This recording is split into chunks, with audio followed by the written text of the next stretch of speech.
Rain hammered the pavement like a relentless drumbeat as Emily Dawson sprinted across the intersection, clutching a tattered umbrella that did little to protect her.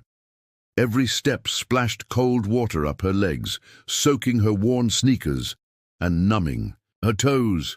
Around her, the city buzzed with indifference. People shoved past, taxis honked, neon signs blurred behind sheets of rain. Emily tightened her arms around a thin portfolio, her last lifeline. She needed this interview to work. She needed a miracle. Just as she reached the other side of the street, a frail old man struggled to lift himself from the curb, his cane slipping on the slick concrete. Without thinking, Emily darted toward him, shielding him with her broken umbrella. "Lean on me," she urged, her voice steady despite her shivering. The man hesitated, then grabbed her arm gratefully. Together, they stumbled to the awning of a nearby bookstore. "Thank you, dear," the man wheezed, catching his breath. Emily smiled weakly, her heart pounding harder from exertion than kindness.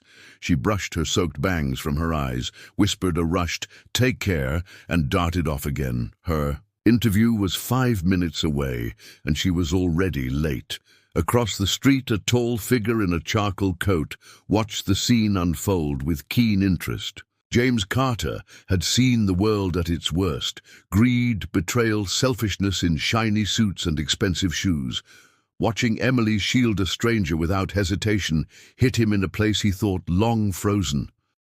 He watched her run through the rain, clutching a disintegrating folder against her chest, her umbrella flipping inside out. She disappeared into the urban mist, but the moment lingered in James's mind like a splinter he couldn't ignore. Inside the coffee shop, Emily squeezed water from the hem of her jacket and tried to compose herself. She checked the time. 15 minutes late. Her stomach twisted. The hostess glanced at her disdainfully as she entered. "Interviews are upstairs. 3rd door on the left," she said, voice clipped. Emily nodded, her cheeks burning from more than just the cold. She moved quickly, shoes squeaking embarrassingly against the polished floor. Halfway up the stairs, disaster struck. The bottom of her portfolio, soaked through, tore apart. Sketches rained down the steps, portraits, street scenes, her dreams captured in trembling pencil lines. Emily gasped, scrambling to gather them. People stepped over her, irritated at the inconvenience. No one helped. She was invisible again, like she had been ever since she lost everything. At the top of the stairs, James paused, holding a takeaway, coffee in one hand, briefcase in the other. He watched as Emily frantically collected her life off the floor. Without thinking, he bent down and picked up one of the sketches. His brows lifted in surprise. It was stunning, a gritty, heartbreakingly honest rendering of the city skyline, full of sorrow and stubborn hope. James straightened, clutching the sketch as if it were a relic. Emily noticed him standing there, frozen with her drawing in his hand. "That's mine," she said, breathlessly embarrassed. James offered a slow smile and extended the page toward her. Their fingers brushed. For a moment, everything, the rain, the noise, the judgmental stares, faded away. There was just her exhaustion, his intrigue, and the fragile line connecting them. "You're talented," James said simply, his voice low and sure. Emily blinked, caught off guard. No one had told her that in years, not since before the eviction, not since before the world had turned cold. She forced a laugh. "Doesn't pay much when you're living on sidewalks." She crammed the pages back into her ruined folder and hurried toward the interview door without looking back. James watched her disappear, something tugging sharply at his chest. He wasn't supposed to care. He didn't even know her. But something about the haunted determination in her eyes lodged itself inside him. He checked his watch. He was already late for a board meeting. Still, he hesitated.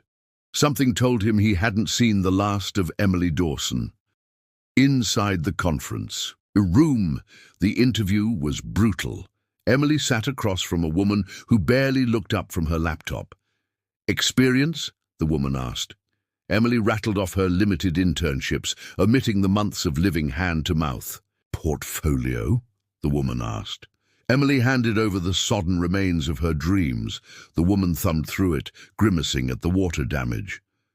"We're looking for candidates with a more polished presentation," the woman said flatly, sliding the portfolio back across the table like it was contaminated.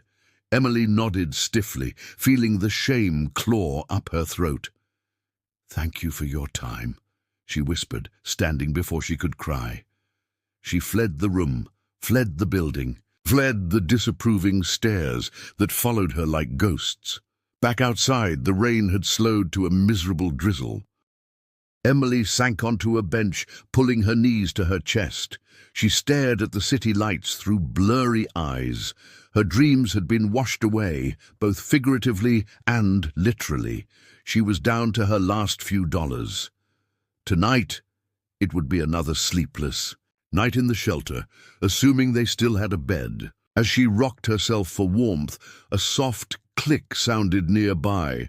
She looked up to see James Carter standing in front of her, holding out a fresh cup of coffee. For a moment, she just stared at him, too numb to speak. Then, without a word, she reached out and took it. Their fingers brushed again, and something electric passed between them. A current of understanding, unseen but undeniable. James sat down on the opposite end of the bench, careful not to crowd her. They sipped their coffee in silence. Emily didn't ask why he was there. James didn't offer an explanation. The city roared around them, loud, cruel, indifferent.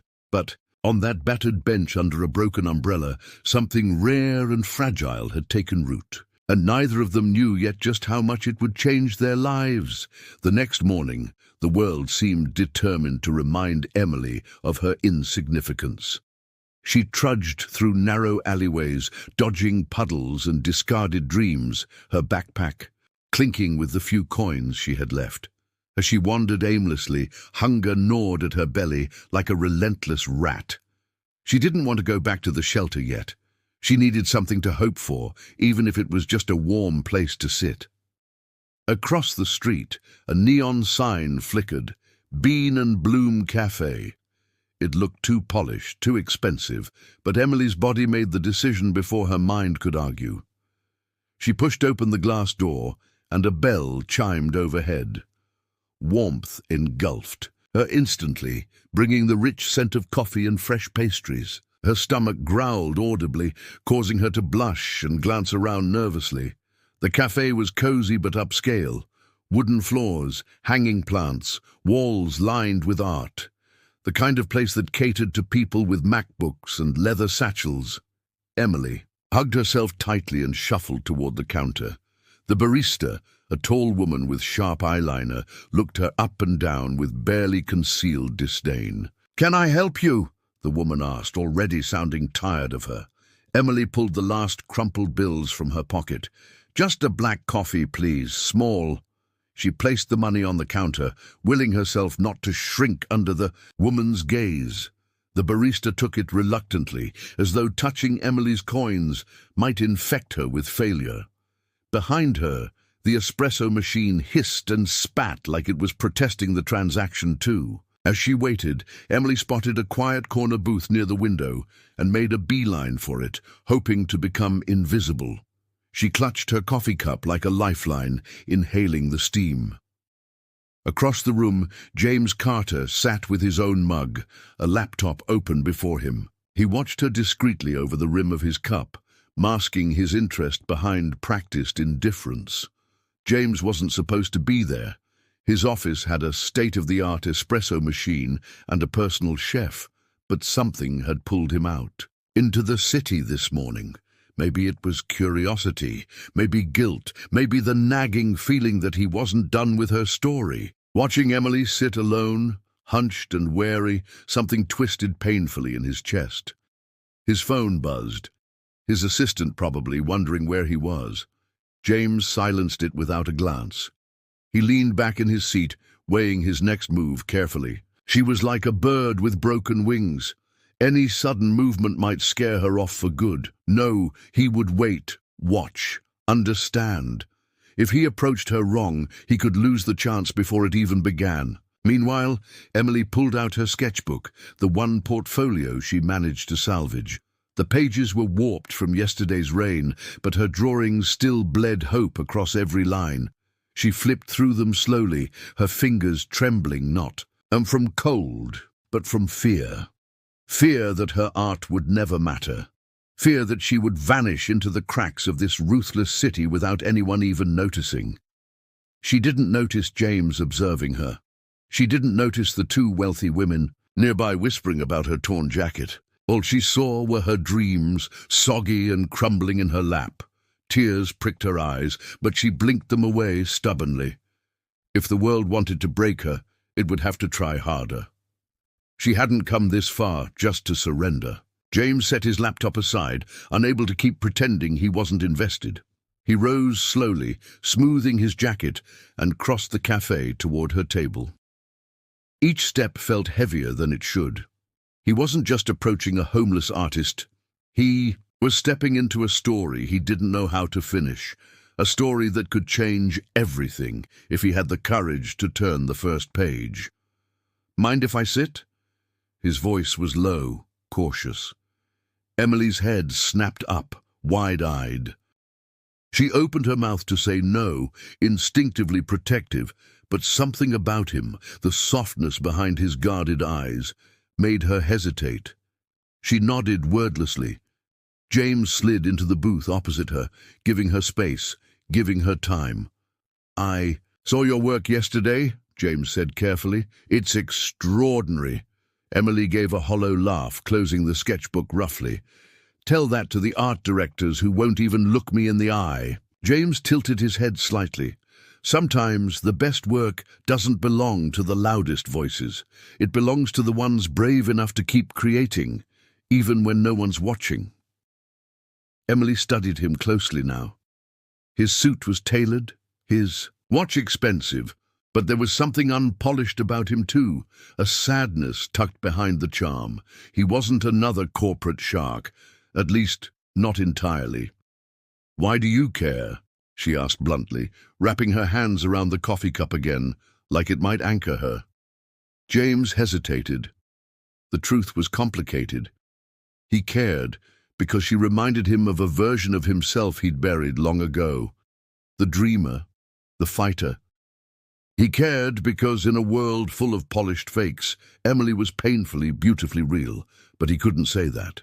Not yet. Instead, he smiled slightly.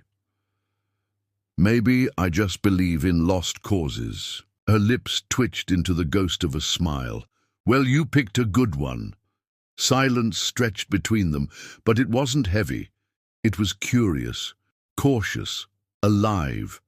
For the first time in months, Emily felt something other than fear coiling. In her gut, hope, a fragile thing but fierce when it chose to bloom. "Let me buy you lunch," James offered suddenly. Emily blinked, thrown. Her first instinct was to refuse, to mistrust kindness, but her stomach growled traitorously, answering for her. She pressed her lips together, then nodded once. James smiled, a real one this time, and stood to place the order. Emily watched him go, confusion swirling inside her. Maybe it was dangerous to trust a stranger, maybe it was reckless. But then again, what had caution ever earned her except more cold nights and closed doors? She sat back against the worn leather seat, her heart pounding for reasons she couldn't explain. Outside, the rain began to fall again, softer this time, almost like a promise. Something was changing, something had already begun. Lunch arrived in a flurry of clinking plates and whispered stares from nearby tables. James placed a steaming bowl of tomato soup and a grilled cheese sandwich in front of Emily. Simple, unpretentious, but to her it felt like a feast. She murmured a shy, "Thank you," and for the first time in months, she allowed herself to savor the smell before digging in cautiously. James watched her with an expression that was difficult to name, part admiration, part curiosity, part something heavier. He didn't touch his own plate immediately. Instead, he leaned his elbows on the table, resting his chin lightly on his hands. Emily's cautious demeanor reminded him of a stray cat, desperate for food, but still prepared to bolt at any wrong move. Halfway through the sandwich, Emily finally spoke. "So what's your story? Guys like you don't usually buy lunch for people like me." She said it without bitterness, only weary honesty. James smiled faintly. "Maybe I'm not like most guys." Emily raised an eyebrow, unconvinced. James chuckled under his breath. "Or maybe I used to be closer to your world than you think." He wasn't lying. Before the Carter name was synonymous with power, it had been synonymous with struggle. His father clawed their way into fortune with bloodied hands and sleepless nights. James grew up watching ambition eat away at family dinners and replace lullabies with balance sheets. He knew how it felt to want something so badly your ribs ached, but he didn't say all that. Not yet. Instead, he offered, "Let's just say life has a way of humbling everyone eventually." Emily studied him for a moment, weighing his words. She wanted to believe him, wanted to believe there were cracks in the glossy armor rich people wore, but believing was dangerous. It meant letting your guard down. After lunch, James offered to walk her somewhere safe. Emily almost refused out, of habit, but paused. The thought of stepping back into the wet greyness of the city alone tightened her chest. She nodded stiffly, zipping her jacket up to her chin. As they stepped onto the sidewalk, the wind nipped at their faces and tugged at Emily's tangled hair. They walked in silence for a few blocks, past boarded-up shops and graffiti murals screaming silent rage. James noticed how she instinctively kept to the edges, how her eyes flicked toward alleyways and moving cars like a soldier in enemy territory. He felt a protective surge rise in him, unfamiliar and fierce. At the corner of 12th and Vine, Emily stopped abruptly. "This is fine," she said, shoving her hands into her pockets. James frowned. "It's not safe here." She shrugged one shoulder. "Safe's a luxury." Her voice was a matter of fact, not self-pitying, and that somehow made it hurt even more. James hesitated, torn between respecting her independence and the gnawing instinct to help. "Will you be okay?" he asked finally. Emily smiled, a small, tired thing. "Been okay longer than most people would have lasted." James knew she was lying. She wasn't okay. She was surviving.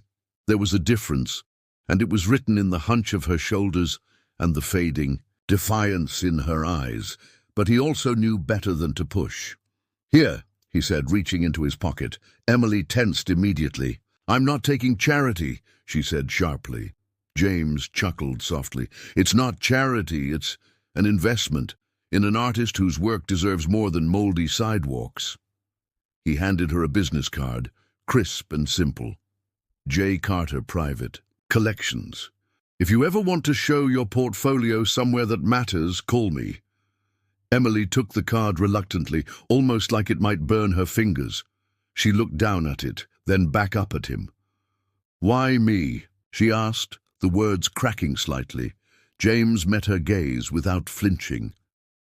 "Because you're the first thing in a long time that's made me believe beauty can still survive in a broken world."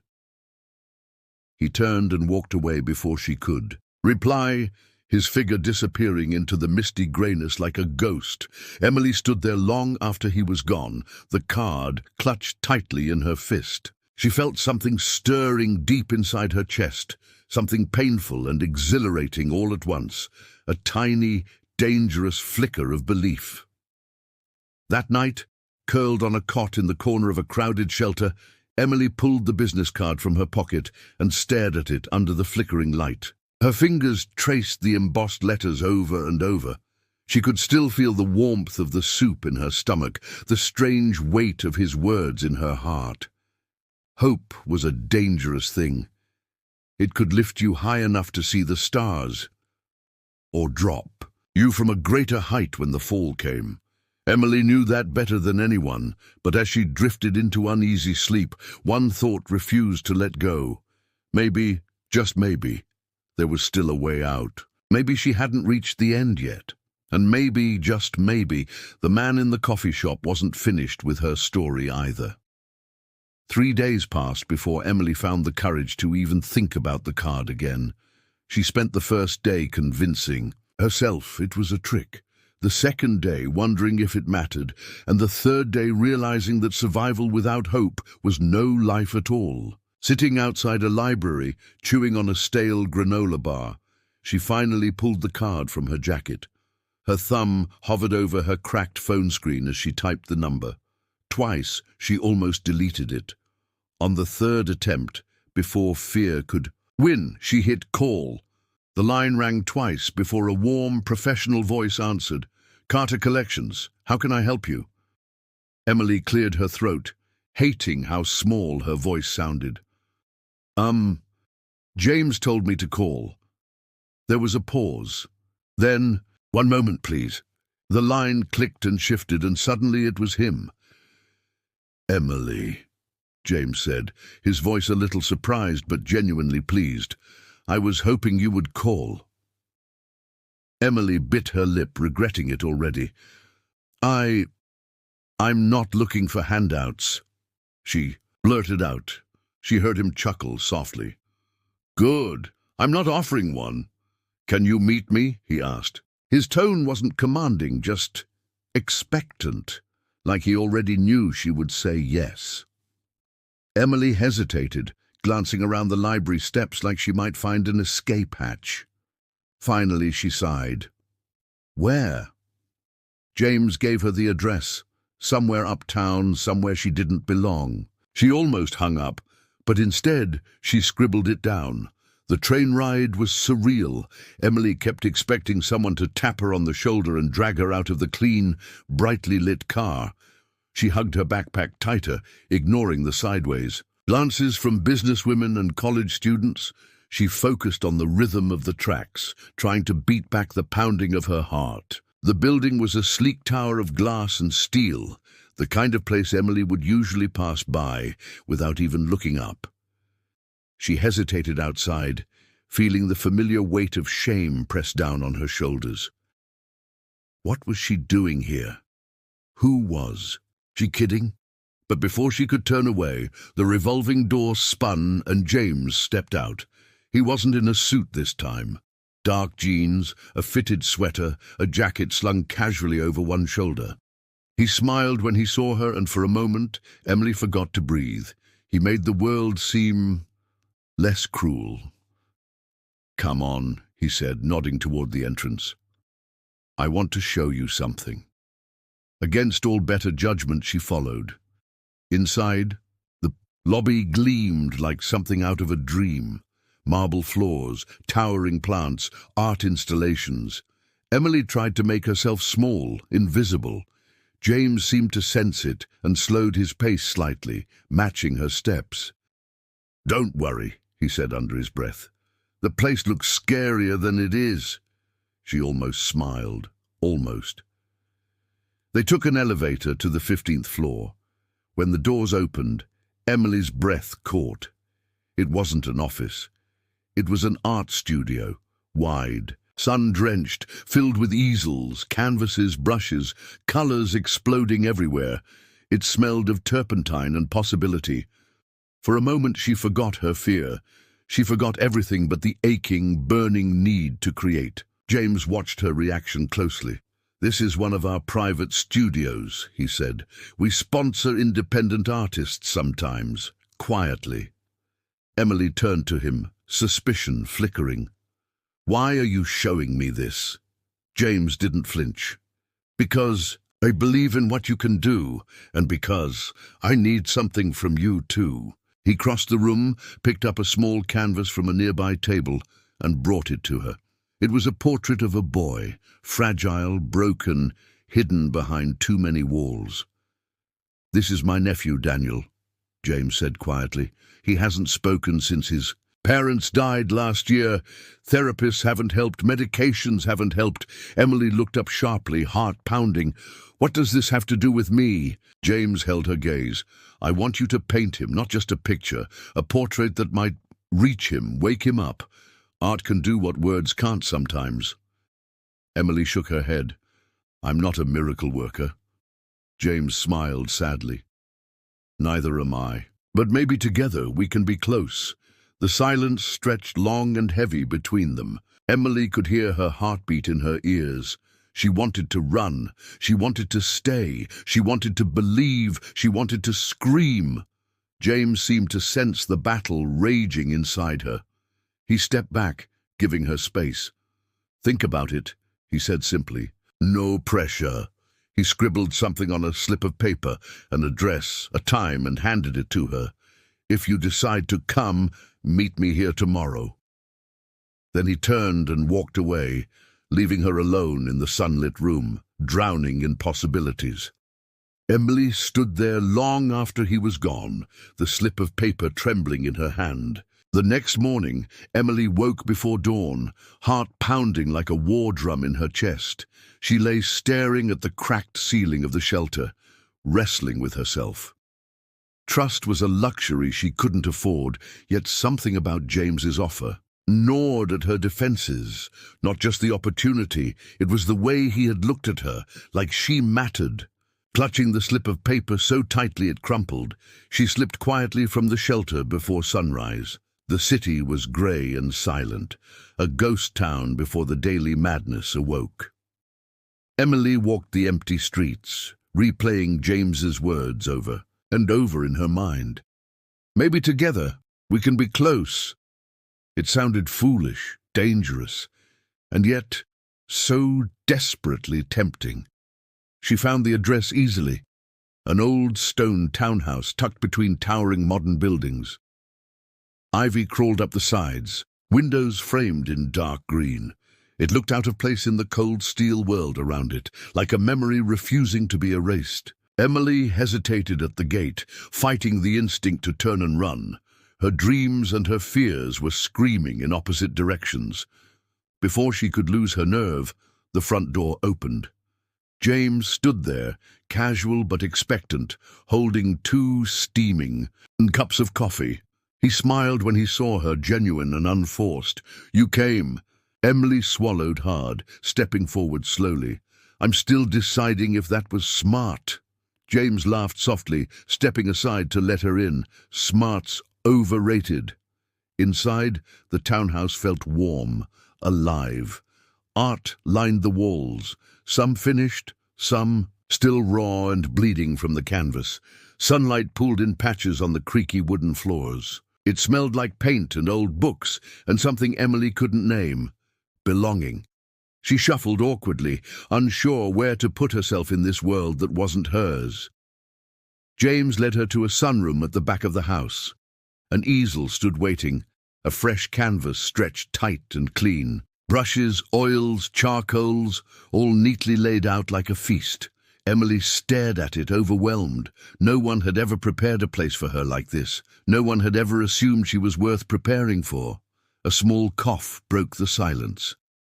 Emily turned and saw him, a boy no older than 9, thin as a wisp, eyes hollow and distant. Daniel.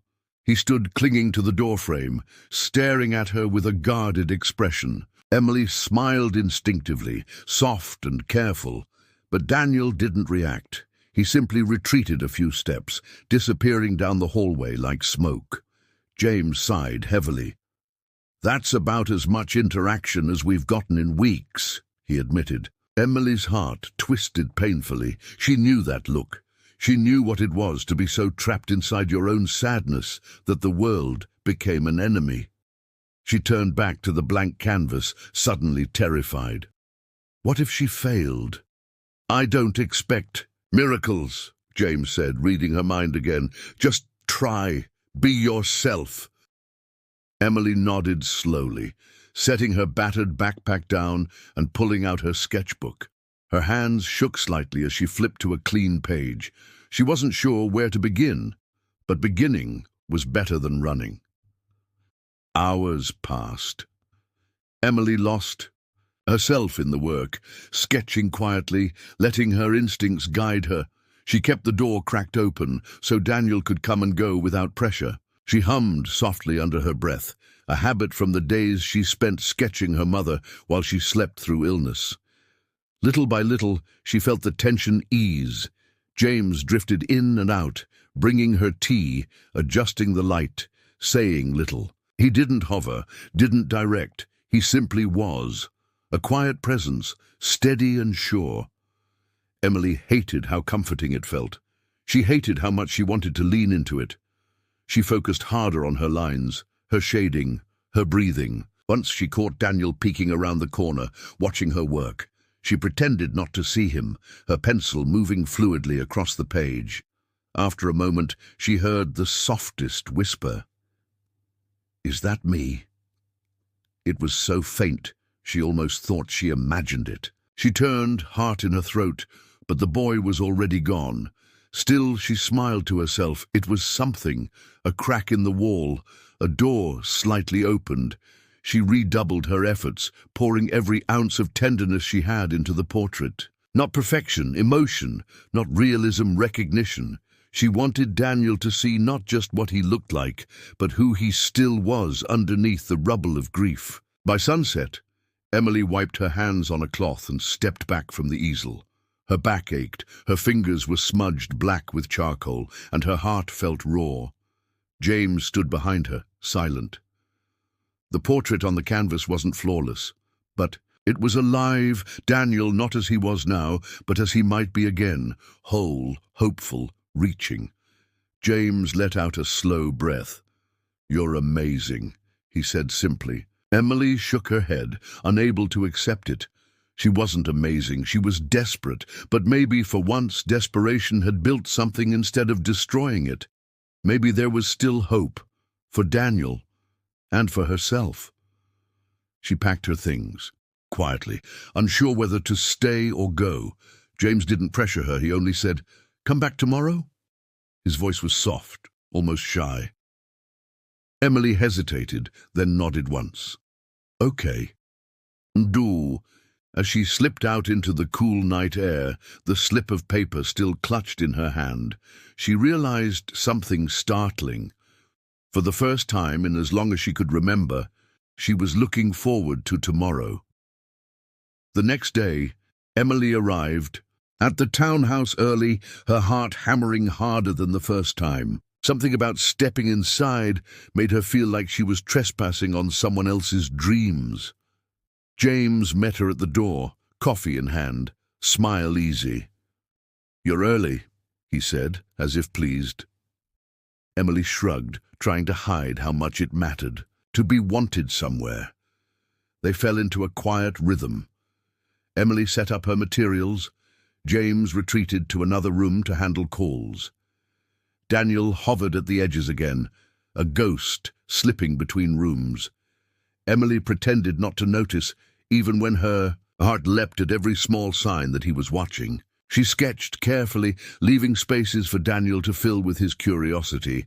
Around noon, James called out from his office, "Emily, come here a second." She wiped her hands on a rag and wandered down the hall, curious. His office was a warm, book-lined sanctuary with heavy curtains and a large oak desk. James stood behind it, frowning at something on his laptop. Emily's stomach twisted instinctively at the seriousness in his tone. "I need your opinion," James said, gesturing her over. "Be honest." Emily stepped closer, nerves prickling. On the screen was a design for a new art exhibit, Emerging Voices, Artists from the Margins.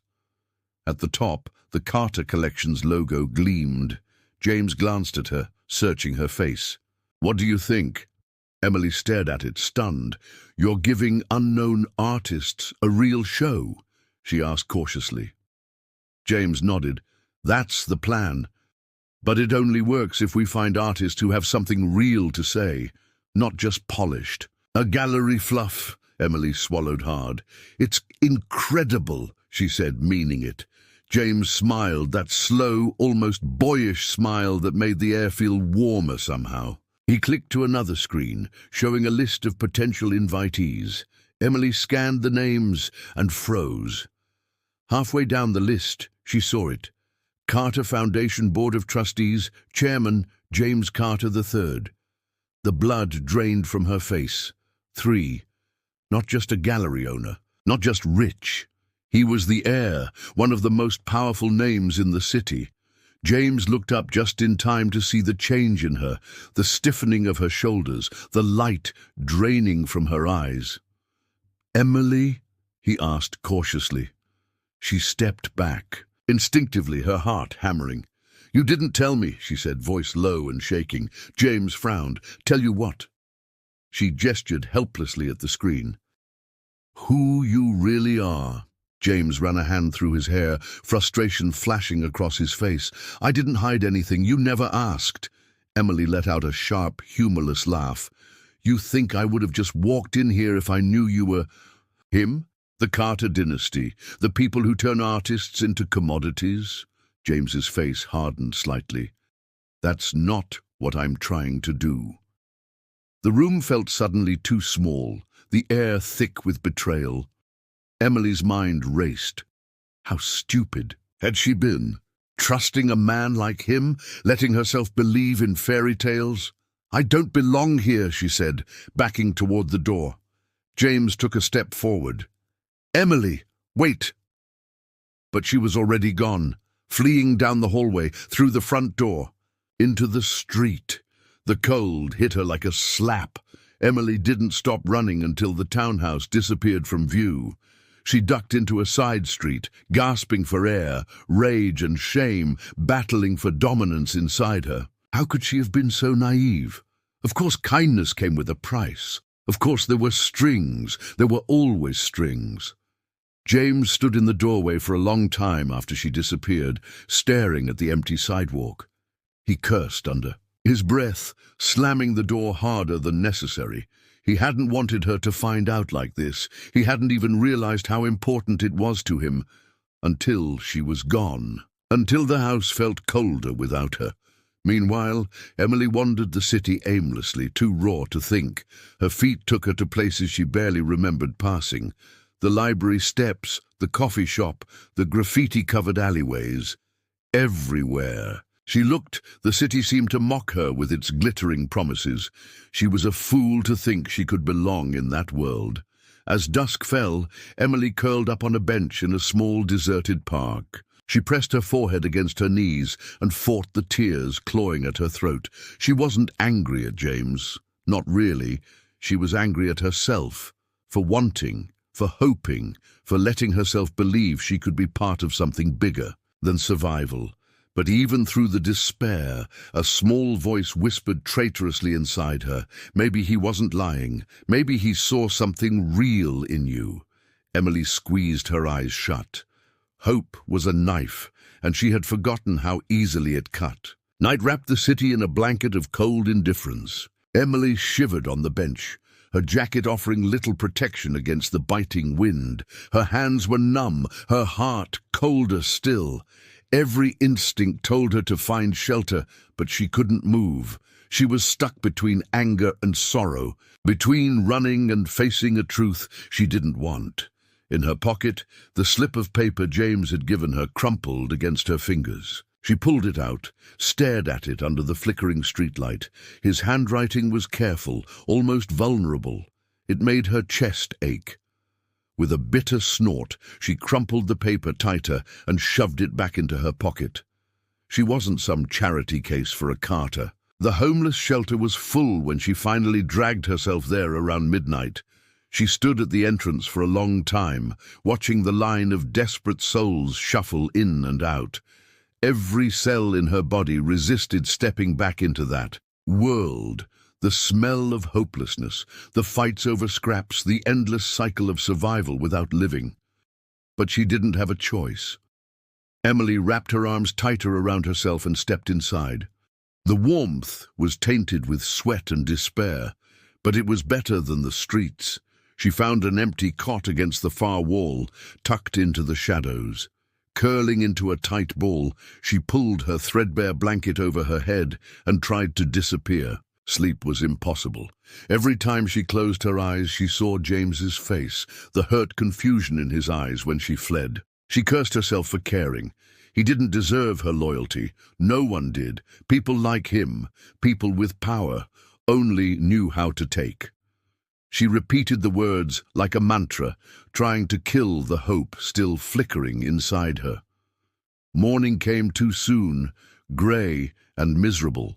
Emily slipped out before the volunteers started their rounds, her body aching from the unforgiving mattress. The streets were already alive with the buzz of early workers and honking traffic. She merged into the flow like a ghost, invisible again, forgotten by a city that never missed what it never noticed. Her stomach cramped painfully by noon. She hadn't eaten since the half sandwich James had bought her. Pride battled hunger until hunger won. She slipped into a convenience store, pretending to browse until the clerk's back was turned. Then, quick as a heartbeat, she grabbed a banana and shoved it into her coat pocket. Her hand was trembling. As she approached the exit, heart pounding so loudly she was sure everyone could hear. Just as she pushed open the door, a voice barked behind her. "Hey!" Emily froze, cold sweat breaking out across her skin. She turned slowly, ready to run, ready to fight, ready for the humiliation. The clerk marched toward her, suspicion burning in his eyes, but before he could reach her, a hand appeared from nowhere, holding out a $5 bill. "I've got it," James said, calm and steady. Emily's heart plummeted into her shoes. Of all the people to see her like this, it had to be him. The clerk grunted, snatched the bill, and retreated to the counter. James turned to her, expression unreadable. Emily backed away instinctively, shame burning her cheeks. "Don't," she croaked. "Don't save me. I'm fine." James didn't move. "You're not fine," he said gently, "and you don't have to be."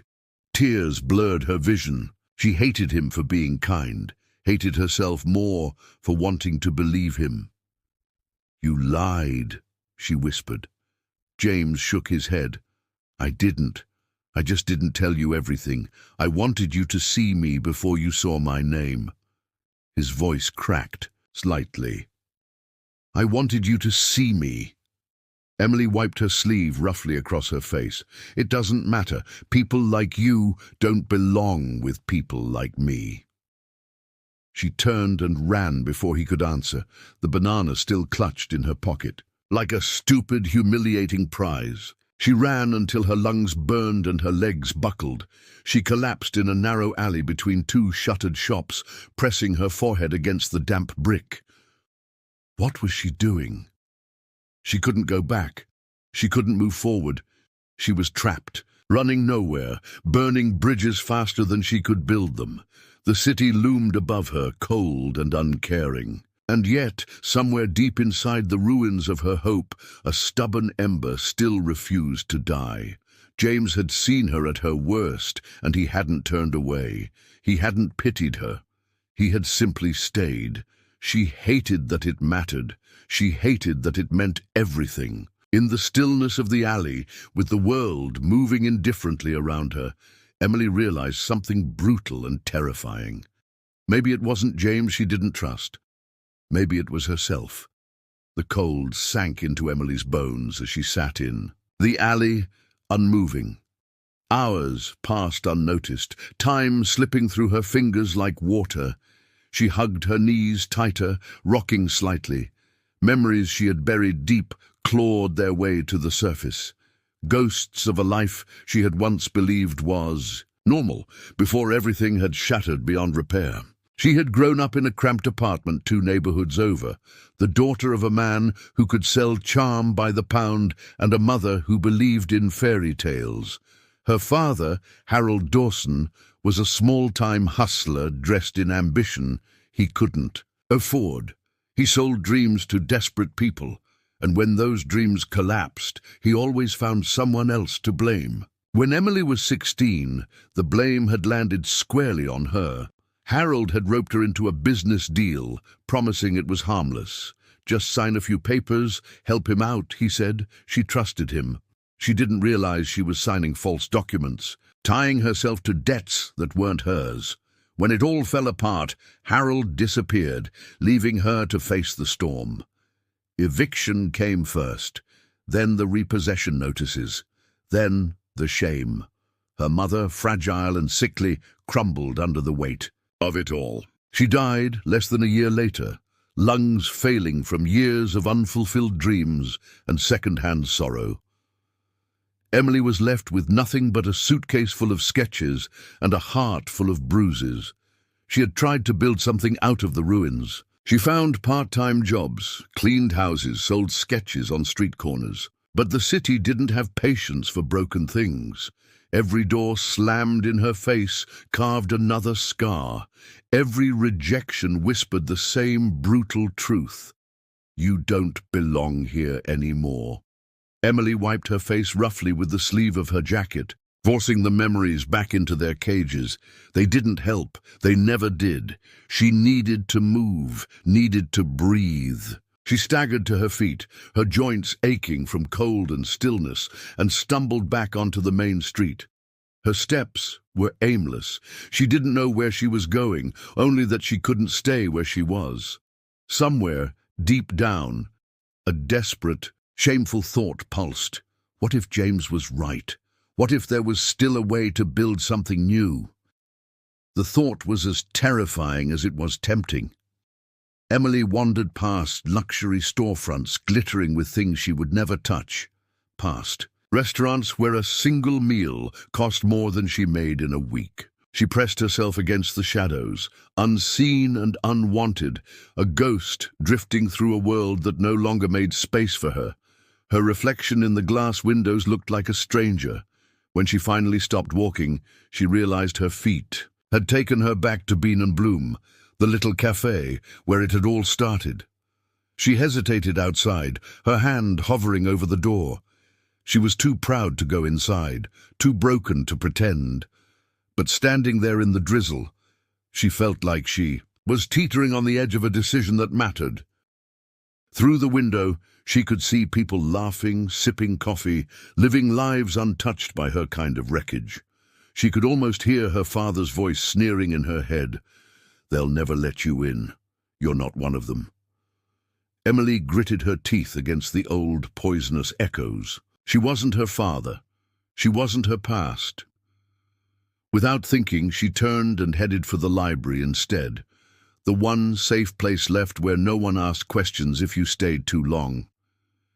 She slipped through the heavy wooden doors and let the silence fold around her like a balm. She found a quiet corner and sank into an armchair, burying her face in her hands. Minutes stretched into hours.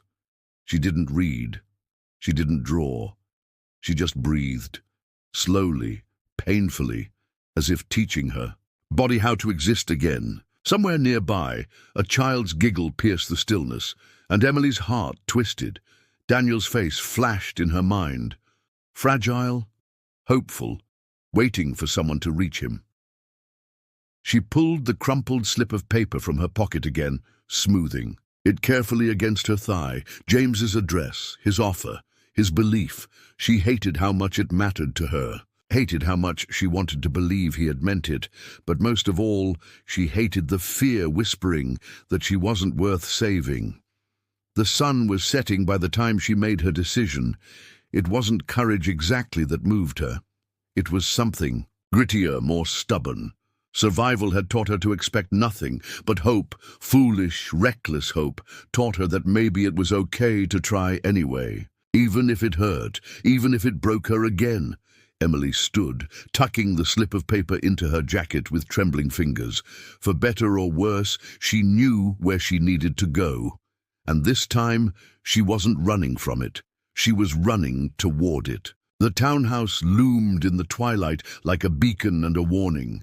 Emily stood across the street, heart hammering in her chest, staring up at the windows lit with a soft, golden glow. Every instinct screamed for her to turn around, to disappear. Back into the darkness she knew so well, but her feet stayed rooted to the sidewalk. The weight of the crumpled paper in her pocket was a brand against her skin. She crossed the street slowly, each step heavier than the last. When she reached the door, her hand hesitated over the buzzer. She could still walk away, pretend none of this had happened, stay safe inside the cocoon of her own loneliness. Before she could second-guess herself again, the door swung open. James stood there, as if he had been waiting. His face was unreadable, cautious, hopeful, wounded. For a moment, neither of them spoke. The distance between them was vast, a canyon, carved by pride and fear and all the things they hadn't said. Emily forced herself to meet his gaze. "I'm not here for pity," she said quietly. James nodded. "Good, I'm not offering any."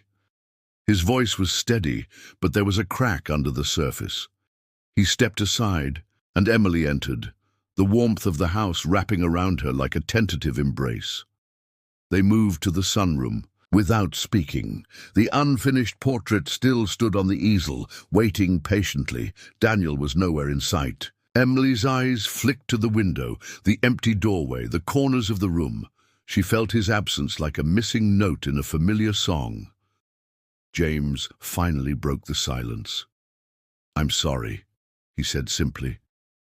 No grand speeches, no excuses. Just 2 words, raw and real. Emily swallowed hard, the knot in her throat too tight to speak around. She didn't know if it was enough, but she knew it was more than most people ever gave. "I shouldn't have hidden who I was," James continued, his voice low. I didn't want you to see the name first. I wanted you to see me." Emily shook her head, hugging herself tightly. "It's not just the name, James. It's everything that comes with it. Power, money, expectations. It changes things." James stepped closer, careful not to crowd her. "It doesn't have to change us," he said, "if you don't want it to." Emily let out a shaky breath, torn between hope and fear. She had spent so long surviving alone, she didn't know how to let someone stand beside her without losing herself. "I don't want to be another charity project," she whispered. James's eyes darkened. "You're not." His voice was fierce, almost angry, not at her, but at the world that had made her doubt her own worth. "You're not broken. You're not a burden. You're the strongest damn person I've ever met." The words hit harder than a slap. Emily turned away, blinking back tears she refused to let fall. She didn't know how to carry kindness without breaking under its weight, didn't know how to believe in something that didn't demand a debt she couldn't pay. It was easier to push it away. "I don't know if I can do this," she admitted, her voice barely a whisper. James was silent for a long moment. Then he said, "Then don't do anything. Just stay, paint, exist. No contracts, no expectations." Emily turned back toward him, searching his face for the lie. She didn't find one. "One day at a time," James said, "or 1 hour, whatever you need." Emily's hands trembled slightly at her sides. She wanted so badly to believe him, to step into this fragile thing between them without smashing it under the weight of her fear. She took a slow, shaky breath.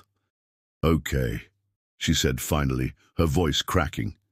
James smiled, relief softening the edges of his tension. He didn't move to hug her or touch her. He just smiled, and in that moment, it felt like enough. Emily stepped toward the easel, her hands steadying as they reached for the brushes, and for the first time in longer than she could remember, pride didn't have to be armor.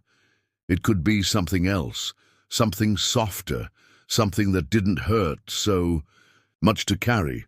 The next few days passed in a fragile, tentative rhythm. Emily returned to the townhouse each morning, heart hammering, until she stepped through the door and found James there, steady as ever.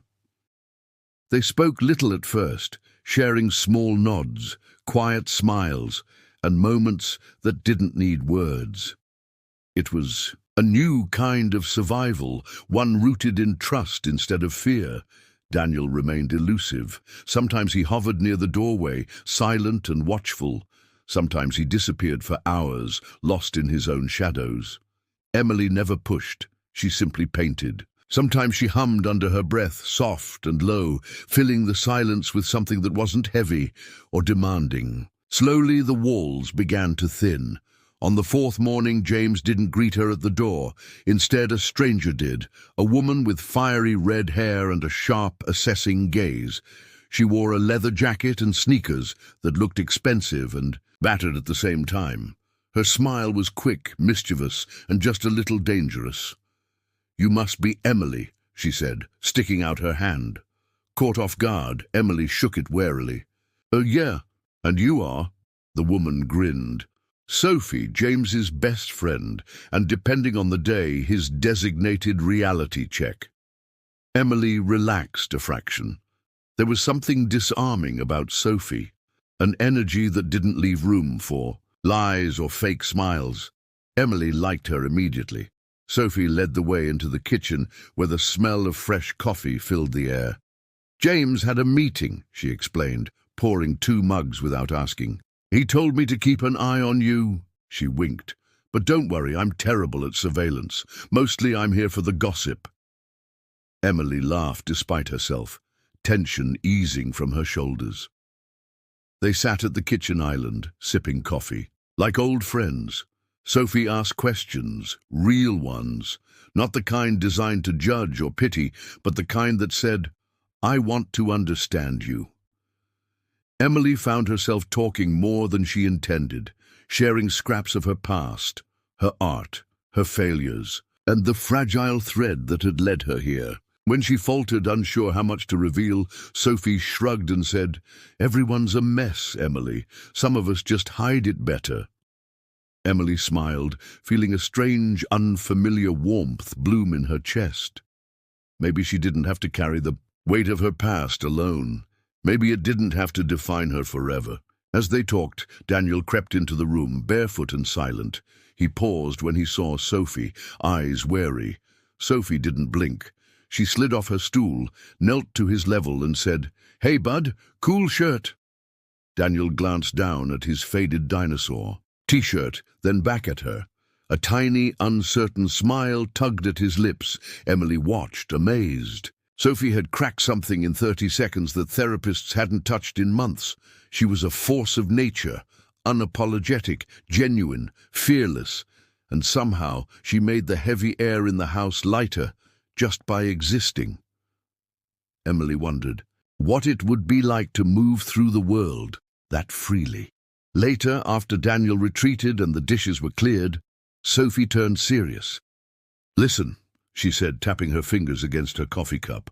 "I know it's scary letting someone like James in, trusting a guy with that much baggage and money and good intentions." Emily stiffened, but Sophie held up a hand.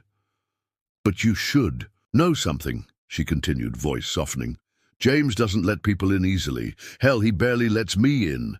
If he's making space for you, it's because he sees something real, something he needs, not something he's trying to fix." Emily swallowed hard, her chest tightening around something tender and painful. "You're not a project, Emily," Sophie said. "You're the missing piece." The words hit harder than Emily expected. She looked down at her hands, rough and paint-stained, and wondered how anyone could see something worth keeping in them. Before Emily could respond, the front door creaked open, and James's voice echoed through the hall. "I'm back." Sophie grinned, grabbing her jacket. "That's my cue. Try not to break him while I'm gone." She tossed Emily a wink and slipped out, leaving behind a kitchen full of unfinished conversations and fragile, blooming hope. James stepped into the room, his smile faltering when he saw the complicated emotions chasing across Emily's face. "Everything okay?" he asked carefully. Emily looked at him, really looked, and saw not a billionaire, not a savior, but a man trying, scared, stubborn, real. For the first time, she didn't feel like running. The days that followed felt different. Not easy, not perfect, but different. Emily woke each morning with a flicker of something she hadn't felt in years, purpose. She arrived at the townhouse to find James already there, coffee ready, a quiet smile waiting. Daniel would peek out from behind doors, inching closer, trusting, more. Emily threw herself into the portrait, pouring every ounce of her heart into it. She captured not just Daniel's features, but his spirit, the boy he might still become if someone loved him hard enough. Each brushstroke was a prayer, a promise, a rebellion against the darkness that had nearly swallowed her too. One afternoon, while adjusting the light, Emily caught James watching her. He didn't look away when she met his gaze. There was no awkwardness, no pretending, just quiet admiration, as if seeing her doing what she loved was enough to anchor him. Emily blushed, turning back to her work, but the warmth lingered. James started staying longer in the sunroom, pretending to read emails, but mostly just being there. He asked questions about her process, her inspiration, her dreams. Emily answered cautiously at first, then with more openness. He listened the way few people ever had, not to reply, not to fix, but simply to understand. Slowly, a strange kind of life bloomed around them. Breakfasts turned into conversations, afternoons blurred into music and laughter. Daniel started leaving crayon drawings for Emily to find, small, clumsy pictures of spaceships and dragons, and houses with 3 figures inside, always 3, always together. One evening, after Daniel fell asleep, sprawled across the sunroom rug, Emily and James sat in the kitchen, sharing a bottle of cheap wine Sophie had smuggled in. The laughter faded into a comfortable silence, heavy with things neither dared to say out loud. James traced the rim of his glass thoughtfully. "Do you ever think," he said finally, voice low, "that some people are meant to find each other, even if everything tries to keep them apart?" Emily's heart thudded painfully. She didn't know how to answer without unraveling everything she was trying to protect inside herself. So she said nothing, and James didn't push. Instead, he just smiled, a small, secret smile, and poured her another glass. Maybe some questions didn't need answers yet. Maybe just asking them was enough for now, but not everything was easy. Emily still flinched when rich clients visited the house, their polite disdain barely masked. She still battled the instinct to run every time she caught someone whispering about her second-hand clothes or rough hands. She still struggled to believe she belonged anywhere. James noticed, of course. He always noticed. One afternoon, after a particularly tense encounter with a snooty art dealer, he found her hiding on the back porch, knees pulled to her chest. He didn't say anything at first, just sat beside her, close but not touching, waiting. "You don't have to change who you are," James said quietly. "Not for them, not for me, not for anyone." Emily blinked back tears, fighting the urge to believe him. Words were easy, promises were cheap, but James didn't just say them, he stayed to prove them. Slowly, Emily started reclaiming pieces of herself she thought were lost. She began sketching again, not just for survival, but for joy. She filled notebook after notebook with messy, beautiful dreams. Some nights, she even let herself imagine a future that didn't end in running or hunger, but deep inside, fear still gnawed at her. Fear that it was all temporary, that one day the door would close and she would be back on the street, forgotten. Fear that she wasn't enough for this new life she was daring to taste. It was easier to live in fear than to admit how much she wanted to stay. Late one night, while cleaning her brushes, Emily caught her reflection in the sunroom window. For the first time, she didn't see a ghost. She saw a fighter. She saw someone who had bled for every scrap of hope and was still standing. She saw someone worthy of love, even if she didn't quite believe it yet. She smiled to herself, small, shaky, but real, and turned off the lights. Upstairs, Daniel slept peacefully. James worked quietly in his office, and the house, once full of silence and grief, breathed with new life. It wasn't perfect, it wasn't certain, but it was theirs, and maybe, just maybe, it was enough. Emily was beginning to believe she might outrun her past when it came crashing back into her life. It started with a phone call James received one rainy afternoon, his face darkening as he listened. He ended the call quickly, but the tension in his shoulders gave him away. Emily watched him carefully, heart already sinking. "Is everything okay?" she asked, setting down her brush. James hesitated, then nodded too quickly. "Just business." But Emily knew better. She felt it in her bones, the old familiar chill that warned when storms were brewing. She didn't push. She didn't have to. The truth had a way of surfacing whether you were ready or not. 2 days later, it found her.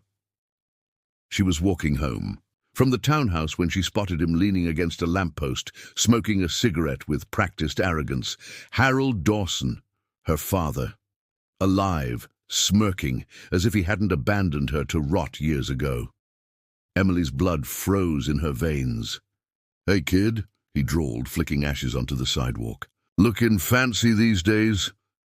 Emily stood frozen, rage and fear battling inside her. She thought she would never see him again, hoped she wouldn't.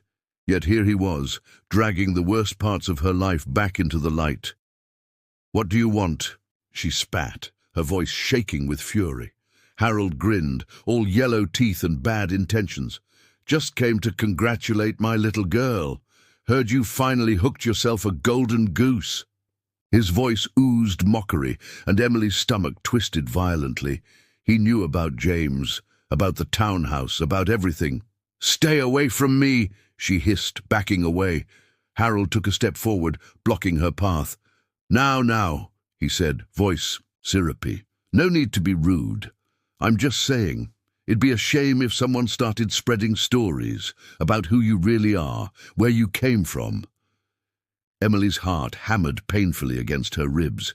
He was threatening her, threatening to destroy everything she was building with lies and half-truths. She couldn't let James get caught in her mess, couldn't let Daniel be dragged into it. She had to protect them, even if it meant sacrificing herself again. "What do you want?" she whispered, dreading the answer. Harold smiled like a man who had just won a rigged game. "Simple, a little cash. You're living high now, right? Shouldn't be a problem otherwise." He let the threat dangle, cruel and heavy in the damp evening air. Emily stared at him, fists clenching at her sides. She had nothing, no savings, no resources, only James's fragile trust. And now, even that was a weapon Harold could twist against her. She turned and fled, the sound of his laughter chasing her down the street like a pack of wolves. She didn't stop running until she reached the townhouse. She burst through the door, chest heaving, hands shaking. James appeared instantly, his face creasing with concern. "Emily, what happened?" She couldn't speak, couldn't explain. She shook her head violently, backing away from him, from the warmth and safety he offered. "I have to go," she gasped. "I can't stay here." James caught her arms gently, grounding her. "Talk to me," he urged. "Please." Emily squeezed her eyes shut. If she told him, she would drag him into her mess. If she didn't, she would lose everything anyway. Either way, the past was tearing her life apart again. She broke free and bolted upstairs, locking herself in the guest room. She pressed her forehead against the door, trembling. She could hear James calling her name softly from the hallway, but she couldn't answer, couldn't risk it. She was poison, and she wouldn't destroy the only good thing left in her life. Alone in the dark, Emily cried silently, letting the old wounds bleed fresh. Hope had been a mistake. Believing she could escape had been a fantasy. The city outside the window glittered with promises it would never keep, and somewhere in the distance, she could still hear Harold's mocking laugh. Tomorrow she would have to choose, fight for the life she was building, or run before it crumbled under her feet. Either way, the ghosts weren't finished with her yet. James barely slept that night. He sat outside Emily's locked door, head resting against the wall, listening to the occasional sounds of her restless movements. He didn't know what had driven her into such terror, but he knew better than to push. Trust wasn't something you demanded. It was something you earned, piece by fragile piece. At dawn, she emerged, eyes red, shoulders slumped. She didn't speak, just nodded once, like a soldier acknowledging the inevitable battle ahead. James stood, his heart breaking a little at the sight. "I'm not going anywhere," he said simply. Emily gave a weak, almost imperceptible nod, but the walls around her stayed high. After she left, James made a decision. He wouldn't wait for her to bring him the truth. He would find it himself. He needed to understand what demons haunted her steps, so he made some calls. Quiet ones, discreet. He had resources, connections, and this time he wasn't afraid to use them. By evening, the pieces had begun to fall into place. Harold Dawson, a name stained with fraud charges, unpaid debts, scams that had bled dozens of people dry, and Emily, caught in the wreckage, barely an adult when it all came crashing down. Signed papers, false witnesses, ruined credit. No wonder she ran. James stared at the reports spread across his desk, fury simmering under his skin. She wasn't a grifter. She wasn't a gold digger. She was a survivor, someone who had been betrayed by the very people who should have protected her. He felt sick, imagining how alone she must have felt all these years. He thought of her laugh, cautious but beautiful, of the way her fingers trembled slightly when she sketched, as if every line cost her a piece of her soul. He thought of Daniel's shy smiles, the way the boy came alive when Emily was near. James realized with a painful clarity that he couldn't let her go. Meanwhile, Emily wandered the city, trapped in a storm of panic and shame. Harold's threats hung over her like a guillotine. She couldn't bring that kind of danger into James's life, into Daniel's life. She thought about running again, changing her name, disappearing into another forgotten corner of the world. But then she thought of Daniel's crayon drawings, the house with 3 figures, always 3, always together. She thought of James, standing steady even when she tried to push him away. She thought of Sophie's fierce grin and quiet faith. And for the first time, she realized maybe running wasn't the answer anymore. Maybe it never had been. That night, standing under the broken neon sign of a closed diner, Emily made a choice. She wasn't going to let Harold win. She wasn't going to let her past steal her future, even if it terrified her, even if it meant trusting people when every scar screamed not to. She headed back to the townhouse, heart hammering harder with each step. She half expected the door to be locked, the windows dark, the life she had started to build already gone.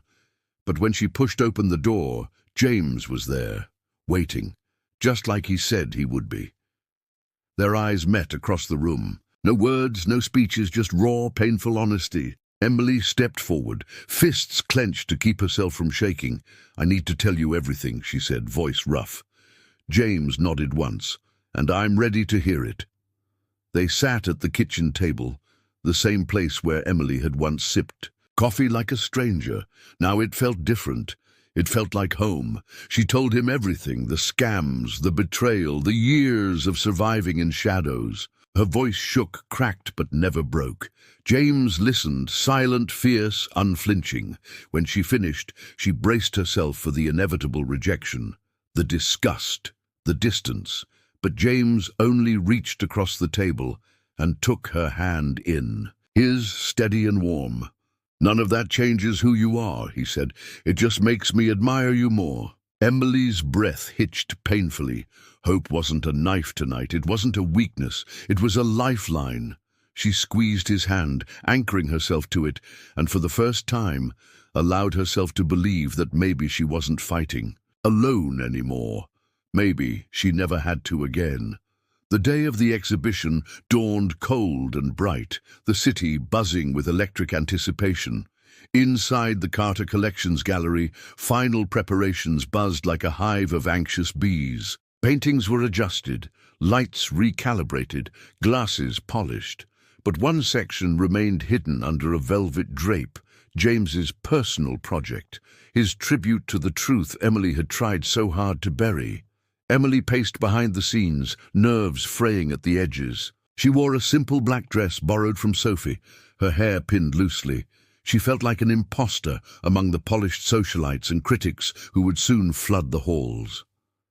James found her minutes before the doors opened, his tie crooked, his grin reassuring. "You're going to be amazing," he said, adjusting the strap of her bag where it had slipped off her shoulder. Emily smiled weakly, her stomach a knot of dread and hope. She wanted to believe him, wanted to believe she deserved to stand among the people who had been born into this world of light and color. The gallery filled quickly. Laughter echoed off marble floors. Cameras flashed. The smell of champagne and expensive perfume filled the air. Emily stuck close to James, her anchor in a sea of sharp smiles and sharper judgments. Sophie joined them, looping an arm through Emily's and murmuring snarky commentary that made her want to laugh and cry at once. Midway through the night, James stepped onto the small platform at the center of the gallery, microphone in hand. The crowd quieted, attention shifting. Emily's heart thudded painfully. She didn't know what he was planning. He had kept the final details secret, insisting she trust him. Trust, the hardest thing, the most necessary thing. James cleared his throat, scanning the faces before him. "Tonight," he began, voice steady, "we celebrate not just art, but resilience, courage, the stories hidden behind every brushstroke and line." He gestured toward the draped installation behind him. "Some of the most beautiful art is born from the deepest struggles." With a nod to the staff, the velvet covering was whisked away. Gasps rippled through the room. Emily's breath caught painfully. On the wall hung her portrait of Daniel, vivid, raw, heartbreakingly real. Beside it, a plaque, not with her full name, not with her past laid bare. Just a simple inscription: "Emerging voices, hope in unexpected places." James continued speaking, his voice thick with emotion. "This artist has faced more in a few years than most of us will in a lifetime. Betrayal, loss, homelessness. And yet, she continues to create beauty where others would see only ruin. She reminds us that no past defines us, only what we choose to build from it." Tears blurred Emily's vision. Around her, the crowd murmured, intrigued, moved. Some faces held awe, some held skepticism, but none held the cold dismissal she had feared. For the first time, she wasn't invisible, she wasn't a mistake, she was a force, a voice they couldn't ignore. Sophie squeezed her hand hard, grinning fiercely. James stepped down from the platform, weaving through the crowd until he reached her. He didn't say anything, he didn't have to. His eyes said it all. "I see you, I believe in you, I'm with you." Emily felt something inside her click into place, something that had been broken for too long. As the night wore on, strangers approached her, curators, journalists, even other artists, offering handshakes, compliments, invitations. Emily accepted them cautiously, learning to stand a little taller with each one. She wasn't pretending anymore. She wasn't running anymore. She was living her truth, standing under the lights without flinching. Later, while helping Sophie box up leftover programs, Emily caught sight of Harold lurking near the entrance. His mouth twisted in a sneer when their eyes met. But Emily didn't flinch. She didn't cower. She stood her ground, chin high, heart steady. Harold took a step forward and found James already there, blocking his path. "Not tonight," James said coldly, his voice a steel blade wrapped in velvet. "Not ever again." Harold hesitated, reading the unyielding threat in James's stance. For once, he knew he was outmatched. With a scowl, he turned and disappeared into the night. Emily watched him go, feeling lighter than she had in years. She turned back to James, her chest aching with gratitude, and something deeper, something terrifying in its depth. Love, pure and simple and terrifying. James caught her gaze, and for a moment the whole crowded gallery faded away. There was only him, only her, only the fragile, fierce miracle they had built together. The night ended with laughter and clinking glasses and promises of new beginnings. Emily stood under the lights, surrounded by art and possibility, and finally let herself believe it was real. For the first time in her life, she wasn't just surviving, she was thriving. The gallery emptied slowly, leaving behind echoes of laughter and the lingering smell of champagne. Emily stood alone in the center of the room, staring at her portrait of Daniel. The boy's eyes seemed to shimmer under the soft lights, full of a hope she had barely dared to believe existed. It wasn't just his portrait anymore. It was hers too. James approached quietly, his footsteps muffled by the thick carpet. He didn't speak at first, just stood beside her, shoulder to shoulder, sharing the silence. Emily glanced at him, her chest tight with emotions too big to name. Gratitude, fear, joy, love, all tangled together in a knot she didn't know how to untie. "You did it," James said finally, his voice soft with wonder. Emily shook her head, tears pricking her eyes. "We did it." She looked back at the portrait, blinking fast. I never thought I'd find a place where I could just be me." James smiled, the kind of smile that stripped away every doubt. "You didn't find it," he said, "you built it." Emily laughed through her tears, the sound light and fragile. "I had a little help." James bumped her shoulder gently. "We all need a little help sometimes." His voice dropped, the teasing replaced by something deeper, something trembling at the edges of control. "I need you, Emily." The words hit her harder than any applause, any gallery opening, any praise. She turned to him fully, heart pounding so loudly she thought the whole city could hear. "I need you too," she whispered, and it was the truest thing she had ever said. James reached for her, tentative, almost reverent. Their kiss was slow, soft, devastating in its gentleness. It wasn't desperate or wild. It was a promise, a bridge built over every broken place in both of them. Emily clung to him, feeling the warmth of his hands, the steady beat of his heart against hers. She wasn't falling this time. She was flying. When they pulled apart, James rested his forehead against hers, eyes closed. "Stay," he whispered. "Not just tonight, not just for the gallery. Stay with me. Build something with me." Emily closed, her eyes too, letting the words wash over her like sunlight. She had spent so long running, surviving, hiding. Now, maybe it was time to live. She nodded against his forehead, too overwhelmed to speak. James let out a shaky breath of relief, pulling her closer. Around them the gallery lights dimmed, the city outside humming with endless, beautiful noise. But inside, it was just the two of them, standing at the beginning of something terrifying and wonderful.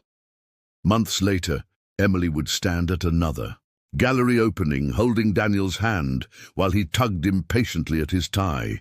James would be beside her, his arm looped casually around her waist, his eyes always finding hers across crowded rooms. Their world wasn't perfect. Some days were hard, some nights were long, but it was real. It was theirs. Emily would still wake sometimes, heart pounding, expecting the dream to end, expecting the cold to seep back in. But then she would feel James's hand curl around hers, steady and certain. She would hear Daniel's soft laughter in the next room. She would smell paint and coffee and hope. And she would remember she was no longer a ghost. She was home, not because of the walls around her, not because of the name she carried now, but because she had finally learned that home isn't a place. It's the people who refuse to let you fall. It's the ones who see you, broken, bruised, brilliant, and choose you anyway. And for the first time in her life, Emily Dawson was exactly where she was meant to be. Wow, what a story, right? I'd love to hear what you thought. Drop a comment, rate it from 1 to 10, and tell me where you're watching from. And hey, don't forget to subscribe and check out the other stories we have on the channel. There's so much more waiting for you.